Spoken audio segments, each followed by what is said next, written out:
नमस्कार, times now Bharat देख रहे हैं आप और आपके साथ मैं हूं दीपिका यादव। अफगानिस्तान में तालिबान की समझ लीजिए कि उल्टी गिनती अब शुरू हो चुकी है। 7 दिनों से अफगानिस्तान पर राज करने वाले तालिबान का अब जाने का वक्त आ चुका है।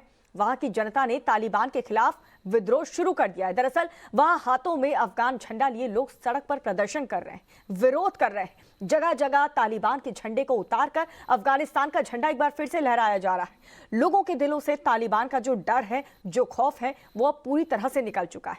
उन्हें अब चाहिए तो सिर्फ और सिर्फ आजादी।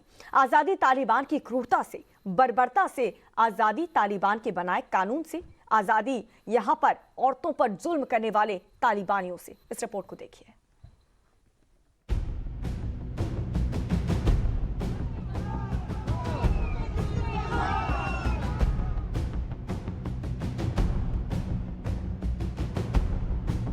सड़कों पर लगे खंभों पर अफगानी झंडा, गाड़ी पर अफगानिस्तान का झंडा। अफगानिस्तान की सड़कों पर हाथों में झंडा लिए मार्च करते लोग। स्वतंत्रता दिवस के दिन कई मीटर लंबा झंडा हाथों में लिए लोग।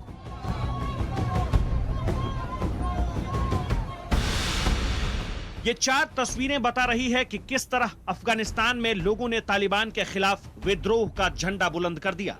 ये तस्वीरें इस बात की गवाह है कि कैसे अफगानिस्तान के लोग वहां तालिबानी शासन के खिलाफ उठ खड़े हुए हैं। ये तस्वीरें चीख चीख कर कह रही है कि अफगानिस्तान में तालिबान का राज अब बहुत हुआ। वहां के लोगों को उन्हीं की चुनी हुई सरकार चाहिए। वहां के लोगों को तालिबानियों का शासन मंजूर नहीं है।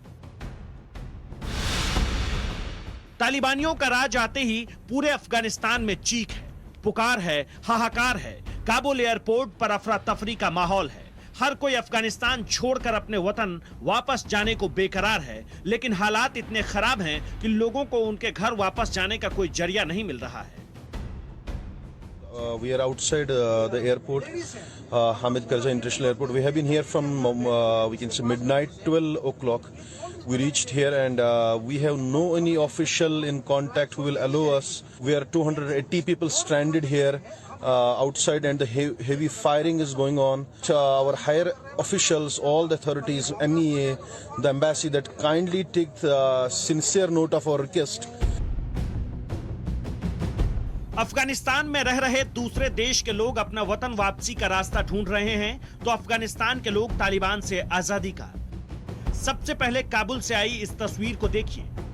ये तस्वीर बता रही है कि किस तरह अफगानिस्तान के लोग अब खुल्लम खुल्ला मैदान में उतर गए हैं। उन्हें तालिबान की बंदूकों का डर नहीं है।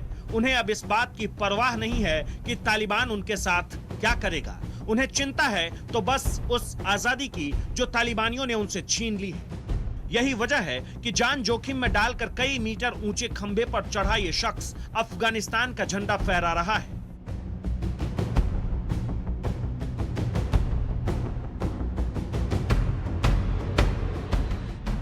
अब इस दूसरी तस्वीर को देखिए। यह तस्वीर तालिबान की खींच दिखा रही है। अपनी कार में अफगानिस्तान का झंडा लगाए एक शख्स को तालिबानी लड़ाकों ने घेर लिया, उसे कार से उतारा, फिर एक तालिबानी ने उसकी कार के अंदर से झंडे को निकाल लिया और कार चला रहे शख्स को तालिबान के ये लड़ाके अपनी गाड़ी में बैठाकर अपने साथ ले गए। अब काबुल से आई इस तीसरी तस्वीर को देखिए। देखिए कैसे हाथों में अफगानी झंडा लेकर सैकड़ों लोगों ने काबुल की सड़कों पर तालिबान के खिलाफ मार्च किया। इन लोगों के चेहरे साफ बता रहे हैं कि इनके दिल में तालिबान का जरा भी डर नहीं है। शायद यही वजह है कि आजादी के दिन से एक दिन पहले ये लोग अपने देश का झंडा हाथों में लिए मार्च करते दिखे।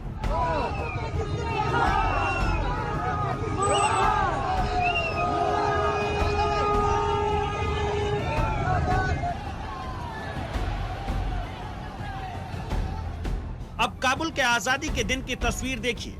देखिए कैसे हाथों में कई मीटर लंबा अफगानी झंडा लिए ये लोग सड़कों पर उतरे और तालिबान के विरोध में नारे लगाए।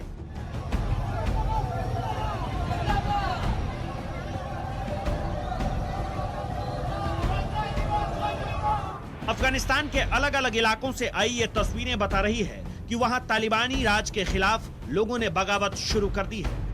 पिछले 4 दिनों से हजारों लोग तालिबान के खिलाफ प्रदर्शन कर रहे हैं और हर दिन प्रदर्शन करने वालों की संख्या में इजाफा होता जा रहा है। Bureau report, Times Now Navbharat. तो अफगानिस्तान के लोगों के लिए आज अच्छी खबर भी आई है। पंजशीर के लड़ाकों ने 3 जिलों को तालिबान के कब्जे से मुक्त करा लिया है। तालिबान के खिलाफ विद्रोह की चिंगारी सिर्फ काबुल या फिर उसके आसपास के इलाकों में ही नहीं दिख रही, बल्कि काबुल से 150 किलोमीटर दूर पंजशीर प्रांत में भी तालिबान को हराने की प्लानिंग वहां पर चल रही है। कहा यह जा रहा है कि अफगानिस्तान के उपराष्ट्रपति अमरुल्लाह सालेह भी इस वक्त पंजशीर में ही मौजूद हैं और वो अहमद शाह मसूद के बेटे अहमद मसूद के साथ मिलकर के तालिबानियों के ताबूत में आखिरी कील ठोकने के लिए बाकायदा ब्लूप्रिंट तैयार कर रहे हैं। आखिर तालिबानियों से लड़ने के लिए पंजशीर में क्या क्या प्लान बन रहा है और इस प्लान को पूरा करने के लिए सालेह और अहमद मसूद के सामने क्या क्या चुनौतियां आएंगी, देखिए।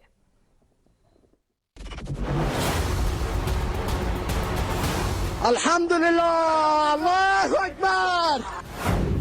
काबुल से 150 किलोमीटर दूर पंजशीर की ये वो पहाड़ियां हैं जिनसे टकराने की हिम्मत आज तक तालिबान नहीं कर पाया है और यही पंजशीर अब तालिबान के ताबूत में आखिरी कील भी साबित होने वाला है।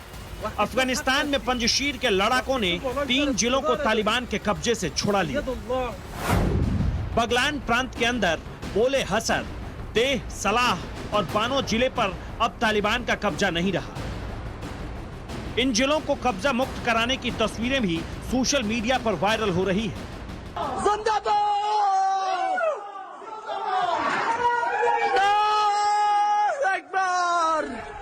ये पंजशीर के एक इलाके की तस्वीर है और तस्वीरों में तालिबान को टक्कर देने वाले पंजशीर के लड़ाके दिख रहे हैं। इन लड़ाकों ने जब इस इलाके को तालिबान मुक्त कराने के लिए धावा बोला तो खूंखार तालिबानी भी यहां से दुम दबाकर भाग गए। दुश्मन अल्हम्दुलिल्लाह, अल्लाहु अकबर, जिंदाबाद। इस इलाके को तालिबान के कब्जे से छुड़ाने के बाद पंजशीर के लड़ाके काफी खुश दिख रहे हैं। एक दूसरे को गले लगाकर जीत का जश्न मना रहे हैं, लगातार नारेबाजी कर रहे हैं।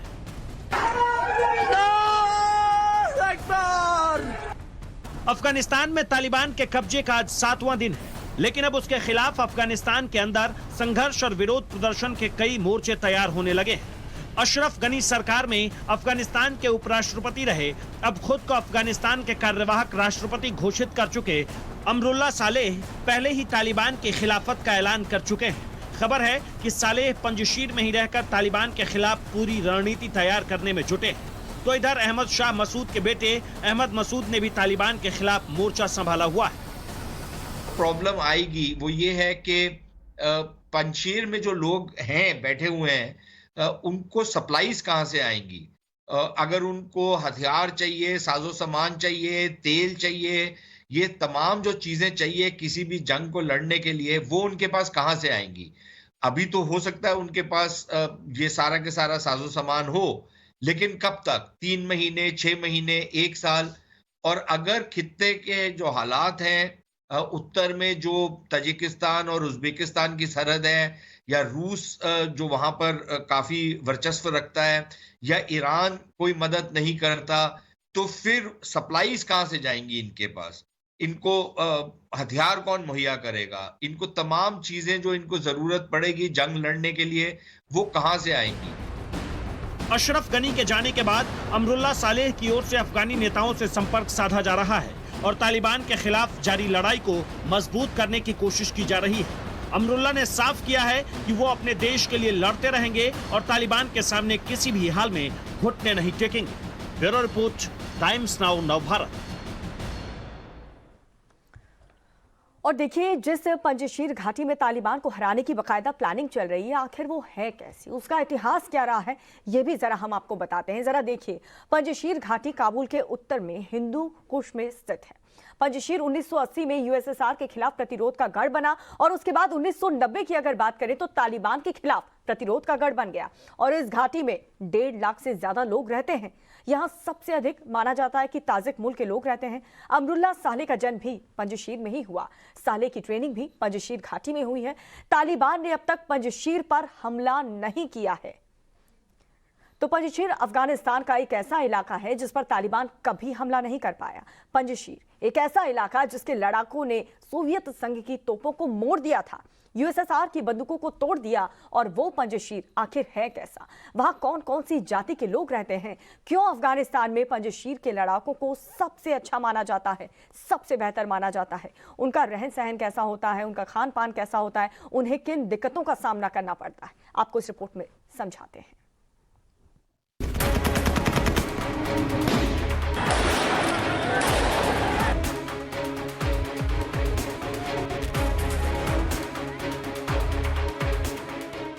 पंजशीर यानी 5 शेरों की घाटी। पंजशीर की ये पहाड़ियां देखने में जितनी खूबसूरत है, तालिबान के लिए उतनी ही घातक।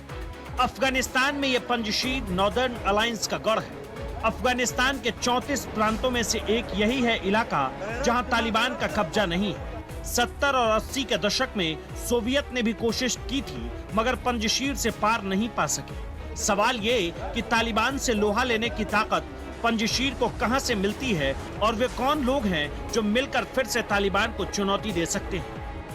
पंजशीर वादी जो है उसके अंदर घुसना काफी दुश्वार काम है, खासतौर पर अगर वहां पर जो फौजें वहां की हैं वो अगर मुस्तैद हैं और वो इस हालत में है कि वो आपको अंदर ना घुसने देना चाहें, तो फिर अंदर घुसना बहुत मुश्किल हो जाता है, क्योंकि रास्ते बहुत दुश्वार हैं वहां के।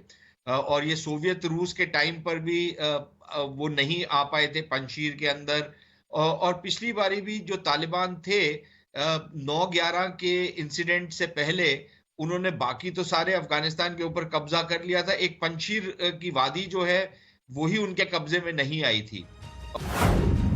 पंजशीर घाटी के हर जिले में ताजिक जाति के लोग रहते हैं। अफगानिस्तान की आबादी में इनका हिस्सा 25 से 30% है। पंजशीर में हजारा समुदाय के लोग भी रहते हैं जिन्हें चंगेज खां का वंशज समझा जाता है। इसके अलावा पंजशीर में नूरिस्तानी, पशई जैसे समुदायों के लोग भी रहते हैं। और ज्यादा रेजिस्टेंस शुरू हो जाती है या उपद्रव शुरू हो जाता है तो फिर जरूर ये हो सकता है कि पंजशीर की जो वादी है वो दोबारा से एक तरीके का केंद्र बिंदु बन जाए तालिबान के खिलाफ जो लोग हैं उनके लिए, और वहां से फिर सारी की सारी रेजिस्टेंस माउंट। पंजशीर पर कब्जे की हर कोशिश नाकाम रही है। अफगानिस्तान पर जब अमेरिका बम बरसा रहा था उस वक्त भी पंजशीर उससे अछूता रहा, क्योंकि इस घाटी में ना तो कोई खूनी संघर्ष हुआ, ना ही कोई आपदा आई। इस वजह से अमेरिकी मानवीयता कार्यक्रमों के तहत इसे मदद भी नहीं मिल सकी। पंजशीर में रहना हर किसी के बस की बात नहीं है। यहाँ न पानी की सप्लाई है, ना ही बिजली की। 7 जिलों वाले प्रांत के 512 गांवों में आज भी पंजशीर में बिजली और पानी की सप्लाई नहीं होती। रोज कुछ घंटे जनरेटर चलाकर लोग काम चलाते हैं। अब पंजशीर को अमरुल्लाह सालेह ने अपना नया ठिकाना बनाया है और वहीं से तालिबान के खिलाफ जंग का बिगुल फूंका है। साथ ही अब अहमद शाह मसूद के बेटे अहमद मसूद भी सालेह के साथ आ गए हैं। अहमद शाह मसूद ने ही नॉर्दर्न अलायंस की नींव रखी थी। पश्चिमी देशों के साथ मसूद के बेहद करीबी रिश्ते थे। तालिबान को मसूद से इतना खतरा था कि 9/11 हमलों से कुछ दिन पहले उनकी हत्या करा दी थी। मगर पंजशीर की सुरक्षा का जिम्मा अब उनके बेटे का है। पंजशीर ही वो जगह है जहां से तालिबान के खिलाफ अब एक नया आंदोलन शुरू हो सकता है। Bureau report, Times Now Navbharat. और इसके साथ अहमद शाह मसूद के बेटे अहमद मसूद तालिबान के खिलाफ लड़ाई में इनकी अहम भूमिका मानी जा रही है। अहमद मसूद अपने पिता की तरह ही तालिबान से लोहा लेने को तैयार हैं। कैसे 8 महीने पहले फ्रांस को दिए अपने एक इंटरव्यू में अहमद मसूद ने तालिबान को चेतावनी दी थी, अब वो भी आपको सुनाते हैं। Absolutely. They're not giving keys to the Taliban. They're giving keys to the violence and destruction and conflict, because if they leave Afghanistan with a rush decision, with a premature peace process, Afghanistan is going to fall onto another chaos and violence and civil war. Yes. Civil war? Yes, absolutely. In the north region, are you preparing for war more than for peace?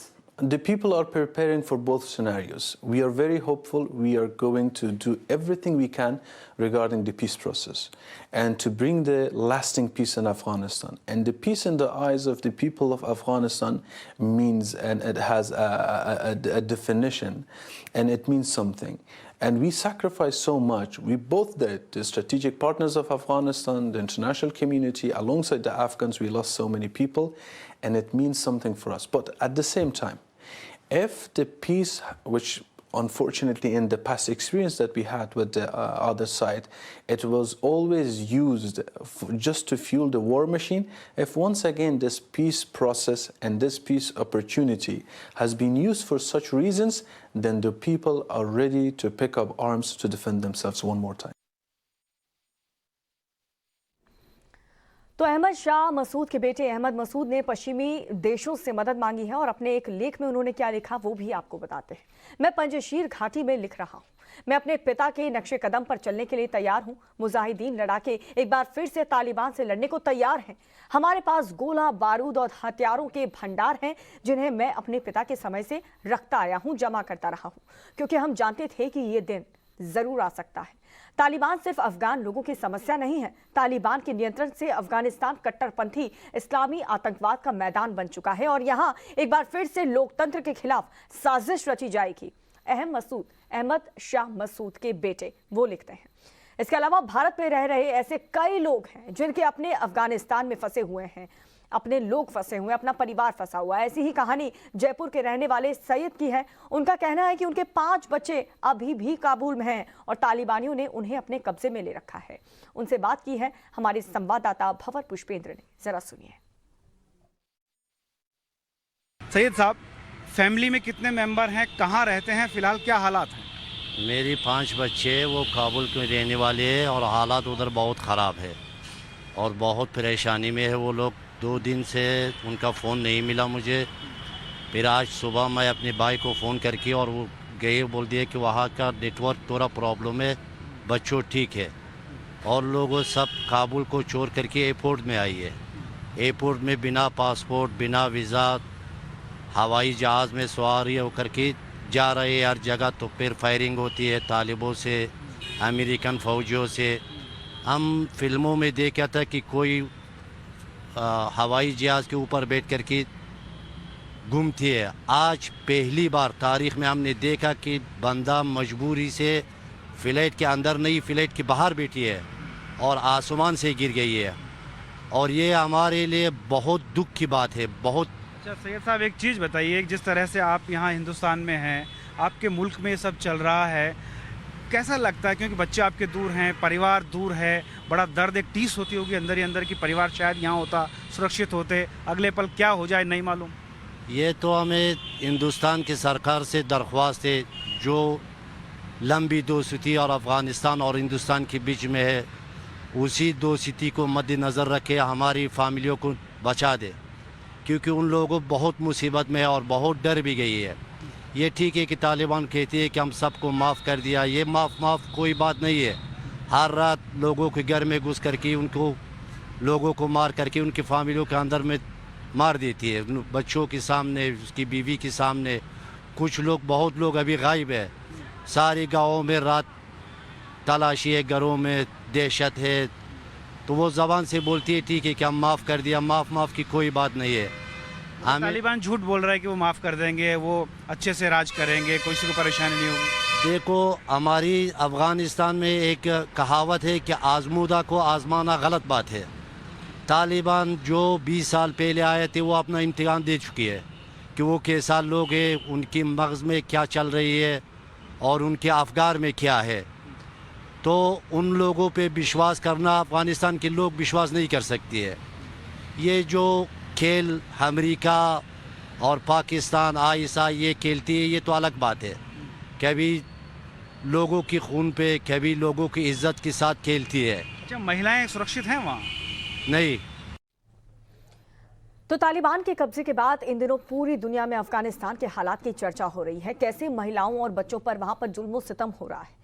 इस बीच एक ऐसा video भी सामने आया है जिसे देख करके किसी का भी कलेजा कांप उठेगा। जरा इस तस्वीर को देखिए। एक माँ के लिए अपना बच्चा सबसे कीमती होता है, सबसे प्यारा होता है और वो हर वक्त अपने बच्चे को कलेजे से लगाए रखना चाहती है। पर अफगानिस्तान में लोगों में तालिबानी शासन का खौफ ऐसा है कि एक बेबस माँ ने अपना बच्चा ही सैनिकों के हवाले कर दिया। दिल पर पत्थर रख करके इस माँ ने अपने बच्चे की सलामती के लिए, उसकी सुरक्षा के लिए अपने इस कलेजे के टुकड़े को खुद से दूर कर दिया, हमेशा हमेशा के लिए। अब ये बच्चा अमेरिकी सैनिकों की हिफाजत में और महफूज रहेगा। तो कटीले तारों में बच्चे को फेंका और तालिबान के खौफ से माँ ने किस तरीके से यहाँ पर अमेरिकी सेना को अपना बच्चा सौंप दिया।